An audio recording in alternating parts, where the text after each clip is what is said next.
You tell somebody that tracking is bad for your mental health and that you need to intuitively eat, that is no different than telling someone who is in an AA program that he can still have a few.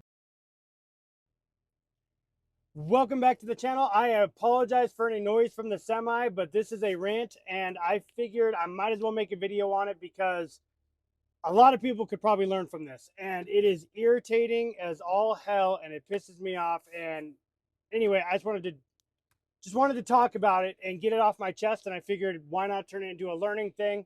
So I don't know, rant on wheels, whatever the hell you want to call it. But here's the thing. I got off the phone with one of my clients, and one of the most frustrating fucking things on the planet is when other people get into your client's head and they start to second guess stuff. And what I am specifically talking about here is a certain individual kept telling him that he shouldn't be tracking his stuff and that he should be intuitive eating. And he was going back and forth and he was struggling. And I reached out because I noticed over the last couple of days things have been very sporadic. His food hasn't been tracked like it has been. I mean, he was killing it, like crushing it. And I asked him what was going on, and one of his friends is just chirping in his ear the entire time. And what I need people to understand. And so if this is you, if you are the person going through hardships and you're obese and you're trying to lose weight and this is the advice you're getting, what I need you to understand is to drown out that noise. Ignore those people, because here's the thing that people don't understand. Obesity is because there is some sort of eating disorder or dysfunction in your life. And that, when I talk about that, people think of eating disorders only as purely like the binge eating, no eating type cycle, or, throwing up your food and bulimia and all that stuff. And it's way more than that. And I hate the term healthy relationship with food. I understand why it's in place. And I understand that, like, you can think about food better and have a better, like, understanding of what it does and everything else. But when people talk about a healthy relationship with food, they're referring to whether there are good foods, bad foods, and things like that. And I understand where they're coming from. Most of my clients can have a cookie or a brownie or things like that and be perfectly fine because they learn moderation and everything else like that. But you learn that through knowing what is in the foods you're consuming and building up those habits over time. If you had intuitive eating, you wouldn't be in the situation you are in the first place. And what people don't get is that overeating is usually, not always, but usually emotionally motivated, which means it is a form of addiction, right? So when you are, how do I put this? So if you are in a good mood, in a great mood, think in terms of like an alcoholic, right? If you are in a good mood, good things happen, you got promoted, what do you want to do? You want to go out with the boys, you want to celebrate, you want to drink beers, you want to do something like that. A Super Bowl is coming. What do you want to do? You want to drink. You want to drink at a wedding. You want to drink at this. You want to drink at that. Everything is an excuse to drink, even whether it's good or bad. People think of stuff like drown my sorrows in a bottle of alcohol, or I'll eat my pound of ice cream because I'm crying all day, and like all these stereotypical things. But it's not just when you're sad.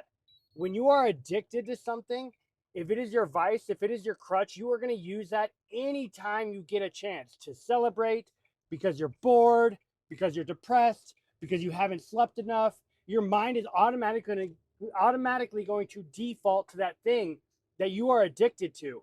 So when you tell somebody that tracking is bad for your mental health and that you need to intuitively eat, that is no different than telling someone who is in an AA program that he can still have a few beers. All right? No, these fucking people need help for a reason. And the reason is that something is going on. And so when you track, you can't, because you could cut out alcohol, right? You could go through a rehab program and you can never eat again or drink alcohol again. You can never do drugs again. What you cannot cut out is food. You have to eat to live.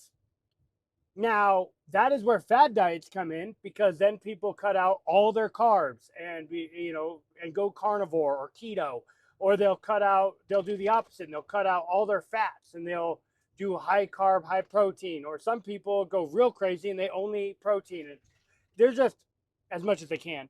But my point is like, that's where fad diets come in. When you track things and learn how your body reacts to it, how many calories it can handle before it gains weight, loses weight, maintains its weight, and all that stuff, you can then slowly over time transition yourself into intuitive eating. But it is not something you fucking start out with. And I'm sorry for the cursing. Like I said, it drives me up a wall when people talk about intuitive eating and all these other things as if they have any idea what the hell's going on. Okay. And it's a topic that's sensitive to me because one, I'm an emotional eater and food is my crutch. I don't alcohol. I drink a little bit, but it can come and go. I don't really care about that. And then like I'm not a beer at dinner type guy. It's very rare that I actually really drink unless I'm with a group and we're having fun. But that's that. I don't do any sort of drugs, and outside, I guess you could consider caffeine. I have copious amounts of caffeine, which is an addiction, which I am trying to work on currently. Um, but anyway, back to the point of this is food is another addiction. Everybody has some sort of crutch or thing that they do to coping mechanism, right? And it's different for other people. I know somebody who's addicted to cardio, like so much so that they had stress fractures in their, I think it was their ankle or something. Um, and yeah, it's just that was their coping mechanism. They used it all the time and they still use it and everything else. And so my point is that everybody has some sort of cleaning. Some people, if you've ever seen somebody who gets angry and they just start cleaning everything, that's their way of just like mentally trying to cope and get out of whatever situation they're in their head. And so understanding what it is that you are telling someone to do when they intuitive eat, I understand your heart might be in the right place, but there is nothing wrong with tracking. Tracking is one of the most important skills everybody should learn in life. I don't care if it's for financial goals and tracking your budget. I don't care if it's I'm tired all the time, so I'm going to track my calendar, which everybody should be doing. Figure out where your time is going, figure out why you're not sleeping, and track it. Track what you're doing. And so, yeah, I don't, like I said, fitness goals, tracking how much you lift, how much you weigh, things like that.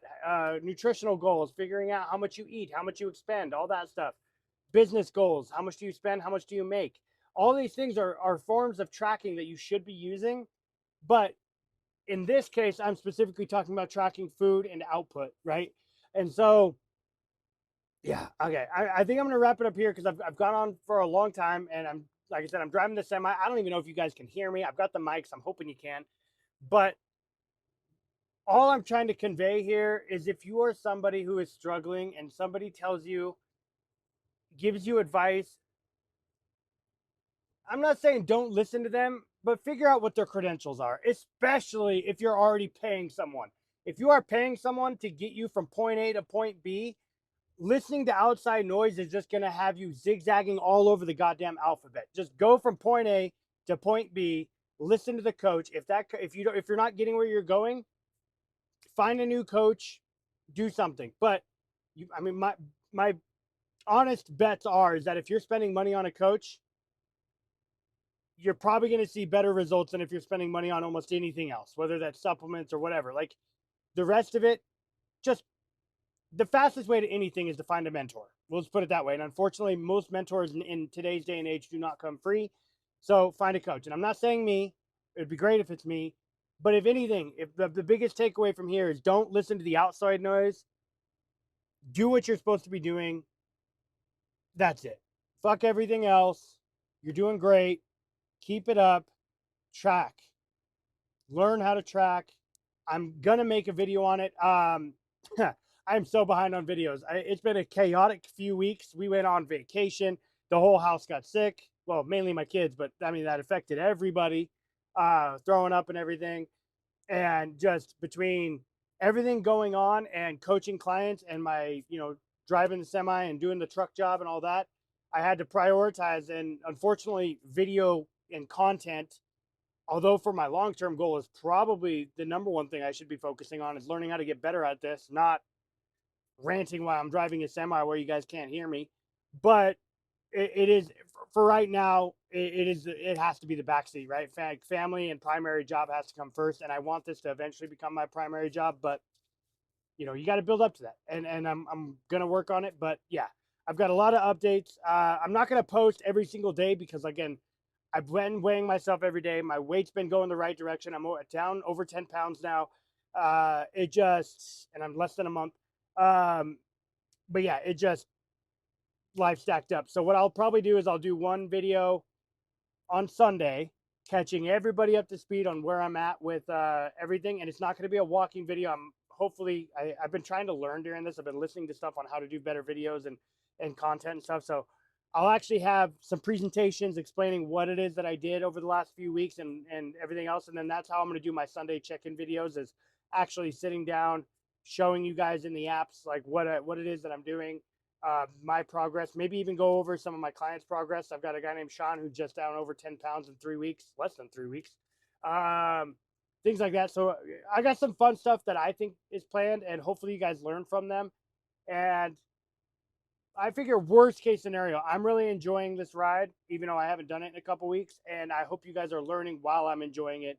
And if we can marry those two together, that'd be fucking awesome. So one thing you're going to get from me is you're going to get blunt honesty, you're going to get transparency, and you're going to know everything that's going on. And if there is ever a video or anything where you don't understand something or whatever, leave a comment, or I don't even know if I have an email on my YouTube, but I'll get an email or something. Leave me a comment, message me, whatever it is needs to be.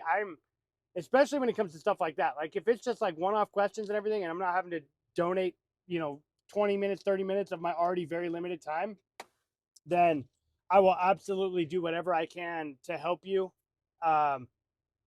Yeah, I know my reach is very small and nobody's probably going to get that message, but if you happen to get that message and you want advice on a specific topic, like for example, this one, intuitive eating versus tracking and things like that, I will gladly leave some comments or leave a post or reach out to you and give you some information that's 100% free. I do have some PDFs that I give my clients that are local. And, even if it's just shooting you off one of those to give you kind of like a guideline, that's 100%. I would do that for anybody. Yeah, no, that's all I got. I'm going to let you go. Sorry this rant took so long. Sorry I kind of dwindled there in the end. But you guys have a great day. And yeah, that's all I got.